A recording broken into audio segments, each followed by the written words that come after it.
Without production design, all characters in films will be naked, and superheroes will not be wearing their fancy and flashy uniforms. This is how a production designer lightheartedly explained the importance of production design in filmmaking. But consider these real honest-to-goodness repercussions if there is no element or component in film generally referred to as the fountain from where flow the visual needs of a film, also fondly called as the look. Without production design, there will be no biblical, mythical, or historical films. Without production design, one will not distinguish a Filipino film from one produced by a foreign country. Production design dictates how a film will be projected on the rectangular world of a theater screen. Consider the following concerns of this film component. Its tools include line, color, and texture. The design takes care of mood, atmosphere, and even themes, with its support elements of props, sets, and costumes. Together with cinematography, production design falls under the visual component of the film, which, as we all know, is an audio-visual medium. Since film is a manipulation of space and time by the use of light, the camera, and editing, production design is specifically concerned with space in film. There are three important processes in production design. The first is to visualize, imagine, or conjure what is to be filmed. The second process is to actualize what has been originally visualized. The third and final process is to ensure that what has been actualized is captured on film as it was visualized, imagined, or conjured. The result of the above-mentioned processes, when finally documented or captured in film through cinematography, is what we term as the look, in essence, the visual quality of the film. Production design in film is the primal element that helps create the visual quality we have been talking about. Where or when does production design begin? Like all things about films, it begins with the script, the blueprint of any film. The first task of a production designer is to read and understand the script, then conceptualize how to translate the written words into the actual scene or set to be shot, in effect choosing the overall design he has in mind. He then breaks down the script, sequence by sequence, in terms of props, sets, and costumes. To determine the look of a film, the designer must work closely with the producer and the director to assure that the sets, decors, costumes, and photographic style are coordinated to produce a unified effect. Production designer Manny Morfe talks about the pre-production preparations on the various needs in the principal photography of a project film. We once again retrace our footsteps to the stage, where legitimate production design obviously began.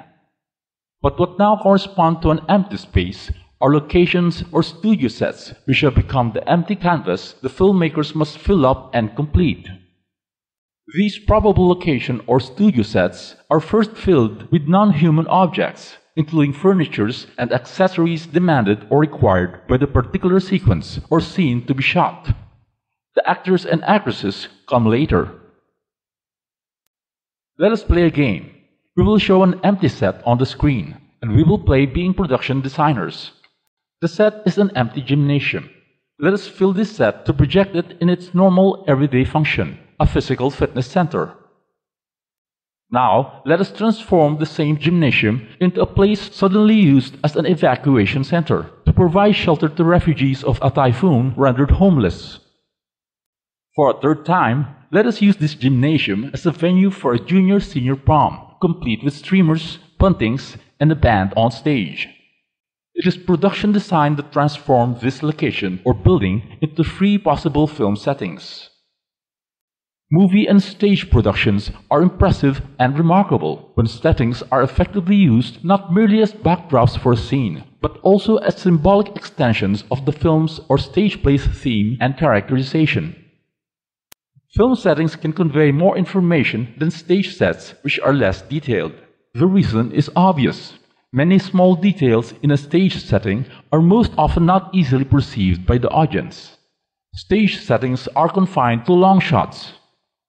The stage director works with fewer sets, actually one per act, Therefore, there is less variety and precision in his settings, unlike film directors who have no limits on settings, especially when shooting on location. Film directors can even shoot out of doors for his exterior scenes. Epic stories are better filmed than staged because it would be virtually impossible without the extreme long shots of vast expanses of land or sea. There are two basic venues in the principal photography of a film: inside a studio or on actual location. Let's hear from director Peke Galiaga on why, how, and when a director most prefer one over the other. Let's hear from director Peke Galiaga on why, how, and when a director most prefer one over the other. As practice, therefore, films which require a degree of stylization or a sense of unreality are shot inside elaborate studios. These film genres include the musical, the horror films, and period or historical films where buildings or venues of the past are reconstructed. Spectacle, historical, or mythological films usually require the most elaborate sets. Reconstruction of pre-Spanish Philippine barangays, for example, or even historical landmarks or buildings will get a large chunk of a film's production budget. Expressionistic sets are also usually built inside studios, which are sealed from visuals of the real outside world, which might be caught accidentally by the cameras. One classic incident in filmmaking was when a modern commercial airplane was caught in the background of a film about Helen of Troy. Big film companies took out production costs, even construct permanent backlot sets, which are then used not in just one film, but whenever these sets are appropriate, and will only be suitably altered with new furnishings to render the reveal look different each time they are used in a film. But in modern cinema, the trend is to use actual locations for the set requirements of a film. This is because majority of directors today are passionately inclined to favor authenticity over any other factors in filmmaking. The great German director Erich von Stroheim was the most famous example of this breed of filmmakers. Von Stroheim detested studio sets. A British production designer described the ideal film set in a studio or in an authentic location. Thus, a film set, in order to be a good set, must act. Whether realistic or expressionistic, modern or ancient, it must play its part. The set must present the characters before he has even appeared. It must indicate his social position, his tastes, his habits, his lifestyle, his personality. The set must be immediately linked with the action. Settings usually show characters' growth or progression. Changes in settings are used as gauge of a film character's spiritual or emotional condition. The settings, first of all, must always take into account the essence of the film story being told and the artistic vision of the filmmaker, which brings up another advantage of film over stage. On the stage, the curtain rises and the set is revealed to viewers. Then the set is totally forgotten as the cast pursue the action of the play. In a film, a director can even focus on the set to remind the cinema viewer of its significance and participation in propelling the story forward. With the use of close-ups, details of the setting are magnified and isolated from the other features of the set. It is often said that films are so effectively successful in bringing to film viewers' attention certain details that the stage would have left untreated or unemphasized. From the set, we now cross over to another important factor in the production design of a particular film: the costumes. The lead actors, as well as all the supporting performers and even the extras in the crowd scene, are told to wear for a shoot. Costumes, like makeup in the film, are not merely frills, but are also aspects of character and theme. They are even used to convey certain emotions or traits. Costumes can make an actor or actress look dignified, delicate, or agitated. They can suggest changes or transitions. The costumes in the film is the responsibility of the wardrobe master, an integral staffer in the production design group. Film critics and historians are unanimous that one of the most famous and unforgettable costumes ever designed were the baggy trousers, the tight coat, and oversized shoes Charlie Chaplin wore as the eternal tramp. In one glance, a viewer easily detects the insignificance and poverty of this character, which are then counterbalanced by his unmistakable appeal. Then there were his mustache, his derby hat, his cane, and the confident swagger that all created the impression of a dandy with self-confidence. Costumes are almost always designed for the actor or actress who will be wearing them. A good production designer with the wardrobe master chooses costumes that usually highlight the attributes of the performers. But there is another school that encourages picking out costumes off the rack of department stores rather than having clothes individually designed. For characters in films who belong to the lower class or who are poor, costumes are brought from used clothes or ukay-ukay stores as they are already frayed and torn. How does a production designer analyze the best costume for a given character or a scene? Let us hear from Mr. Des Bautista.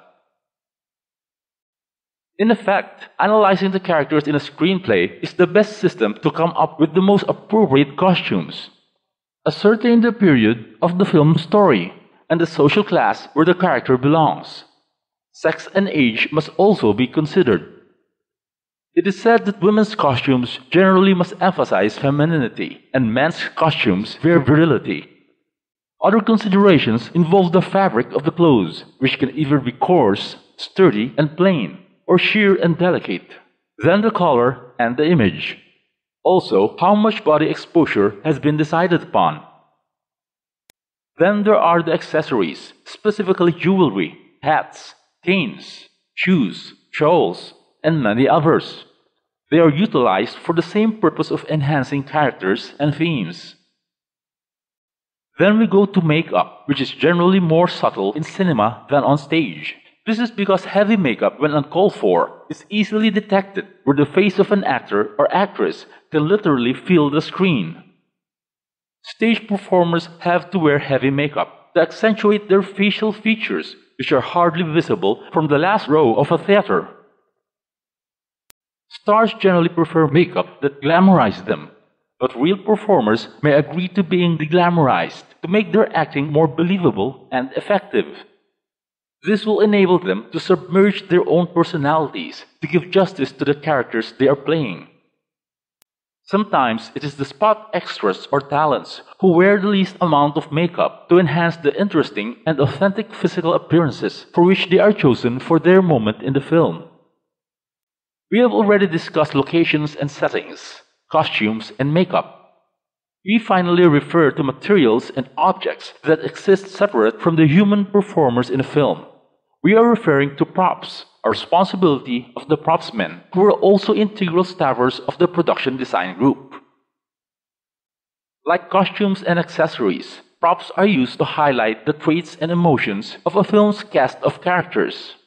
Even furniture and decorations are exploited for thematic reasons. Through props, a director and a production designer can distinguish between a realistic and lifelike scene from one that is stylized, expressionistic, or deliberately distorted. Social status are reflected in the props in a set. What then is an effective and good production design? What then is an effective and good production design? Let us hear from our resource production designers about this. Therefore, finally, we have just proven that production design, together with cinematography, is an important component in the visual aspect of any film.